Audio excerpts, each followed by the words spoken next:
قرآن مجید میں 14 سجدہ تلاوت ہیں۔ ہمیں ترغیب دی گئی ہے کہ ہم اللہ ہی کے لیے سجدہ کریں۔ اللہ تعالیٰ نے فرمایا الم تر ان اللہ یسجد لہ من فی السماوات ومن فی الارض والشمس والقمر والنجوم والجبال والشجر والدواب وکثیر من الناس۔ کیا تم نے نہیں دیکھا کہ جو کچھ آسمانوں میں ہے اور جو کچھ زمین میں ہے، اور سورج اور چاند اور ستارے اور پہاڑ اور درخت اور چار پائے اور بہت سے آدمی اللہ ہی کو سجدہ کرتے ہیں، لیکن مشرکین نے اللہ تعالیٰ کو سجدہ کرنے سے انکار کر دیا۔ وَإِذَا قِيلَ لَهُمُ اسْجُدُوا لِلرَّحْمَنِ قَالُوا وَمَا الرَّحْمَنُ أَنَسْجُدُ لِمَا تَأْمُرُونَا وَزَادَهُمْ نُفُورًا۔ اور جب ان سے کہا جاتا ہے کہ رحمان کو سجدہ کرو تو کہتے ہیں رحمان کیا ہے؟ کیا ہم اسے سجدہ کریں جس کے لیے تو کہہ دے؟ اور اس سے انہیں اور زیادہ نفرت ہوتی ہے۔ شیعہ بھی مشرکین کے نقش قدم پر چلے اور کہا ضروری ہے کہ ہم اہل بیت کے لیے بھی سجدہ کریں۔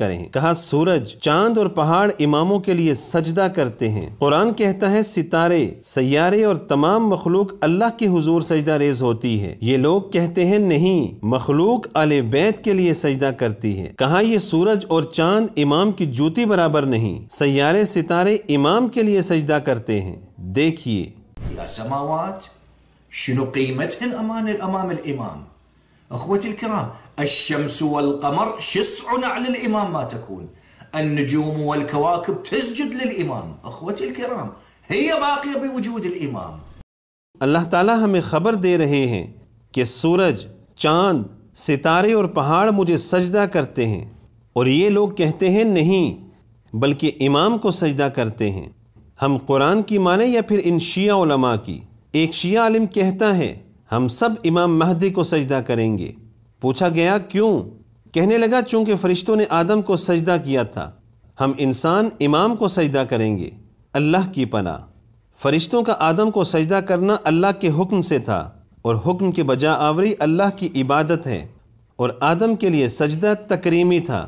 یہ لوگ کہتے ہیں امام مہدی کو سجدہ کیا جائے۔ دیکھیے يستحي أمام الناس إذا ذكر صاحب العصر، وهذا من الجفاء مع الإمام الحجة، أن يضع يده على رأسه وينحني إجلالا واحتراما له. البعض إما يخجل أو يتكبر يستكبر على حجة الله، على خليفة الزمان. الله يقول لملائكته وهم أشرف منا بمليارات المرات اسجدوا لآدم، ونحن لا نسجد لمهدينا. إن لم نتمكن أن نسجد وهذا مرفوع عنا، وإلا الحال الحقيقة إذا أردنا أن نعطي حق الاحترام لإمام الزمان أننا نهوي إذا ذكر ساجدين لله، له وليس لله.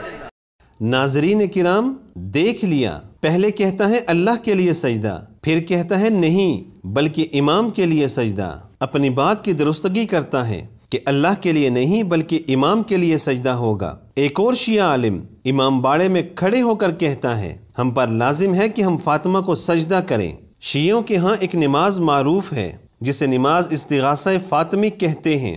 اس نماز کا طریقہ کار یہ ہوتا ہے کہ 2 رکعتیں پڑھی جاتی ہیں اور سجدے میں 100 تا 510 بار یا فاطمہ میری مدد کیجئے پڑھا جاتا ہے۔ دائیں اور بائیں پہلو پر سجدہ کیا جاتا ہے۔ شیعہ عالم ابتہی کہتا ہے یہ سجدے فاطمہ کے لیے ہوتے ہیں۔ دیکھیے سبحان اللہ، خلصت ثم تسجد وتقول بسجودك 100 مرة يا فاطمة يا مولاتي يا فاطمة، 100 مرة بالسجود تقول يا مولاتي يا فاطمة أغيثيني 100 مرة. بعدين قم خلي الجانب الأيمن على الأرض، توسل بقلبك نفس الشيء مولاتي يا فاطمة 100 مرة أيضا أغيثيني. ثم بعد ذلك ترجع للسجود مرة أخرى 110، تقول 110 مرات يا فاطمة أغيثيني. شیعو، ایک طرف تم کہتے ہو فاطمہ کو دروازے اور باغ کے درمیان مارا گیا، ان کا حمل گرایا گیا، وہ اپنی مدد نہ کر سکیں، اور دوسری طرف تم کس طرح ان سے مدد مانگتے ہو؟ شیعہ اپنی نماز میں اللہ کی بجائے فاطمہ کو پکارتے ہیں اور ان سے مدد مانگتے ہیں۔ حالانکہ جنگ بدر کے موقع پر رسول خدا اور صحابہ کرام نے کس سے مدد مانگی تھی؟ اذ تستغیثون، جب تم فریاد کر رہے تھے۔ کس سے؟ فاطمہ سے یا آل بیت سے؟ اذ تستغیثون ربکم فاستجاب لکم، جب تم اپنے پروردگار سے فریاد کرتے تھے تو اس نے تمہاری دعا قبول کر لی۔ ایک اور شیعہ عالم تو کہتا ہے فاطمہ کو سجدہ نہ کرو بلکہ ان کی جوتی کو سجدہ کرو۔ اللہ کی پناہ۔ دیکھیے، روحوا اسجدوا على نعل فاطمة وعلى عتبة باب فاطمة لتروا خيرات والله من وجه محمد إلى وجه علي إلى وجه صاحب الزمان والأئمة جميعا سيملأكم سرورا۔ فاطمہ کی جوتی کے لیے سجدہ غیر اللہ کو سجدہ شیعوں کا عقیدہ بن چکا ہے۔ خالق کو چھوڑ کر یہ مخلوق کو سجدہ کرتے ہیں۔ ہم عقل مند شیعوں کو مخاطب کرتے ہوئے کہتے ہیں، کیا تم اللہ واحد کو سجدہ کرنا پسند کرو گے یا پھر قبروں میں پڑے مردوں کے لیے جو تمہیں نفع و نقصان نہیں دے سکتے؟ فیصلہ آپ کے ہاتھ میں ہے۔ ألا يا شيعة الدنيا فيقوا ذروا أهل العمائم والملالي فهم والله قادة كل شر تسير بكم إلى حد الحذال۔